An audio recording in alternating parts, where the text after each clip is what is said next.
Make sure you guys stick around for the full video. We're going to be talking about the Last of Us here in a second, and we're also going to be talking about these new remakes and why it is that these remakes only show that Hollywood is running out of things to write.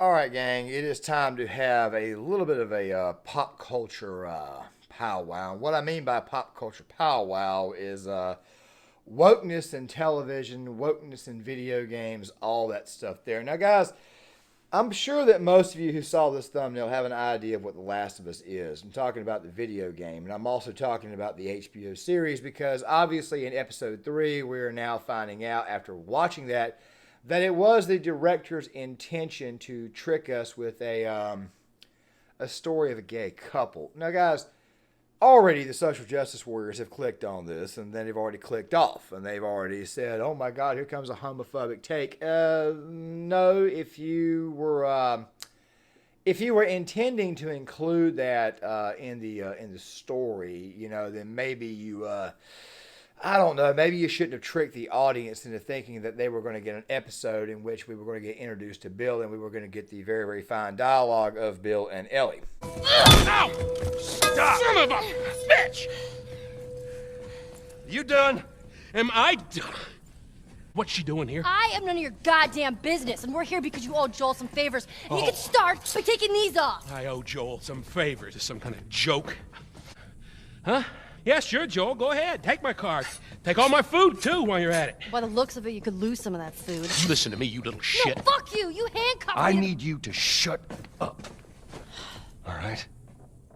Now, some in my older audience have probably already cut the video off too, but at this point in time, I have to go ahead and talk about this. You see, this right here is the real reason why people are upset. Now, real quick, and I know the wokes didn't stick around to hear me say this, but it's very, very possible in episode 4 that we may get a episode that is based upon Joel, Ellie, and Bill. But I need to provide a little bit further context. I wanted to kind of do that there to kind of test to see who was going to cut the video off and who was going to keep the video rolling. Okay, so for most of you who don't know what The Last of Us is, it was a video game that came out that was released by Naughty Dog. I remember playing the game the first time when I bought my PS4 because it was actually downloadable. It was a very, very good game. It was very easy to fall in love with the characters.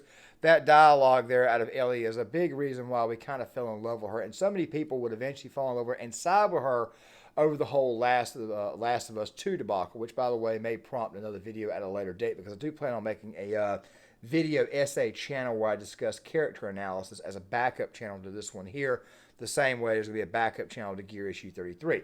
But the reason why I'm bringing this up is because most people were upset about the fact that we had to tune into Nick Offerman, this guy here, basically get a lot of praise for suddenly playing a gay man, which, by the way, makes you wonder if the old adage in Hollywood is true. What's the name? Lance. Listen here, Lance. Lance. What the fuck did I just hear, Lance? Did you say Lance? No.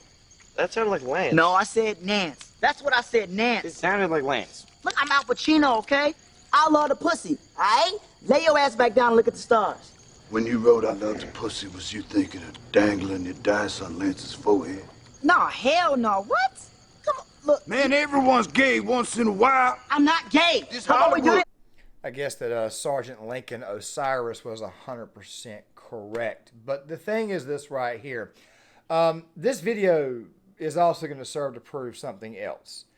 And I mentioned it at the very, very beginning of the video. That video game adaptation and film is I have no idea why it is so hard. It's okay to change a few things, but not the entire ordeal. Probably the last video game movie that I saw out of all the video game movies that I've seen that was actually good was probably the 1995 version of Mortal Kombat, which is also going to be very, very heavily influencing this video here because we got to talk about TV shows. But the thing about The Last of Us is this here. It's a very passionate fan base, and you've already upset a good portion of your audience playing that actual episode, which decided to focus in on the gay couple aspect. Now, guys, I know somebody in the comment section is going to say, but Bill was gay. Yeah, Bill was gay. He was heavily hinted at and it was heavily hinted that Frank was his lover. But the thing is this right here. You're practically showing the audience gay porn rather than an actual story. I understand that maybe you wanted to do an episode about that, but maybe you could have done that in flashback form instead of actually tricking the audience into watching this garbage. But then again, though, like I said, it's very possible that they may come back at a later date or in episode 4, and they may give us a Bill, Ellie, Joel-centered episode around how you actually did the game. But I have to admit a couple of things. The first 2 episodes of the series I don't think were bad. I mean, I actually like the idea of them retconning Joel to a certain degree to make him a veteran. What I don't like is I don't like the idea of him just letting Ellie talk the whole time. You see, Ellie in the video game, especially the first one, was a little bit naive, okay? She was a little bit vulnerable, okay? She had some pluckiness about her, but for the most part, she was a very, very vulnerable girl, very, very vulnerable child.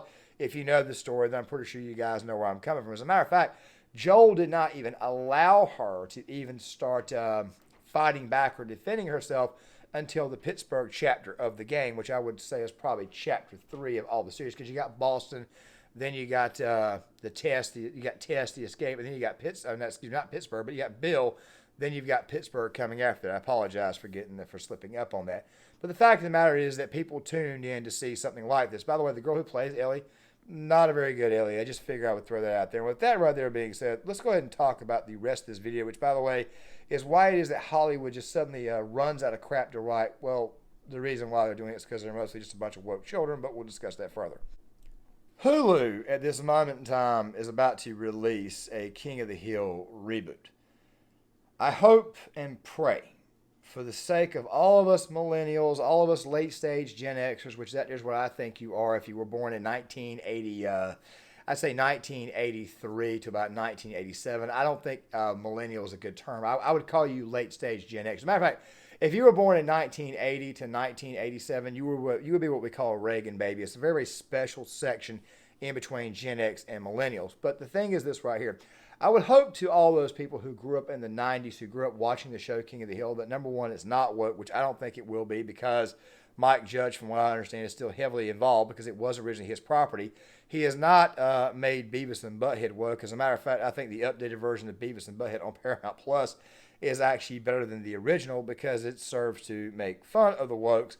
I can only hope and pray that Hank Hill's character is not changed, and I can only hope and pray that they spend more time making fun of the wokes rather than getting made fun of themselves, because as you all know, the real reason why Hollywood has gone to shit is because we've got very, very woke writers, basically children who actually hate the fans and the fan bases. Dave Cullen, Critical Drinker, several people, Eric D. July, have talked about this on multiple occasions, and here it is, John Claymore. He is about to throw his hat in the ring to start talking about the pop culture crisis that we have, because pop culture in a lot of ways helps shape the society that we live in. Now, guys, I'm not really the biggest movie guy. I mean, I do enjoy them. I do obviously enjoy video games. I don't really talk about it very often, but it does kind of sort of shape a lot of the culture that we're in. It shapes a lot of the thoughts. You learn a lot, even though it's not real. It's surreal, but you do kind of sort of learn a lot, and it does serve as our entertainment. And when the entertainment is suddenly throwing political messaging in your face, that right there becomes a problem, because after a while, people just begin to turn the crap off. And it's definitely bad enough considering the fact that the show Velma is woke as hell. It's definitely bad enough to have to see that Marvel and She-Hulk and that crap there has gone completely woke. It's bad enough to see that Star Wars is officially gone, has been gone. Don't even get me started on the new trilogy. Don't worry, we'll probably discuss that on the other channel. But the thing is this right here. Pop culture helps shape a lot of the culture that we live in. And it's bad if these people who got their hands in on, actually started in films. It was actually much, much worse that they got their hands in on sports, because sports in a lot of ways can be an escape from that there, and it can also serve to bring people together. But then again, at the same time, though, you should not be going out of your way to alienate fans, and you should not be going out of your way to trick the hell out of them into watching essentially what amounted to be nothing more than gay porn. Guys, John Claymore here. If you like the content, hit the like button, subscribe, share the video, hit the notifications bell. I know some wokes are probably a little pissed off, and quite frankly, I don't really care. There will be a video out on the left and mental illness. That video will be out on Saturday, and I'm going to try to get one more video out to go out tomorrow to go along with this one here on this whole Mr. Beast, Hassan, and now apparently Tim Pool has gotten into the fray somehow. I'll try to have a video on that tomorrow. Make sure you guys leave a comment in the comment section. We'll get you guys' thoughts, and I'll see you guys later.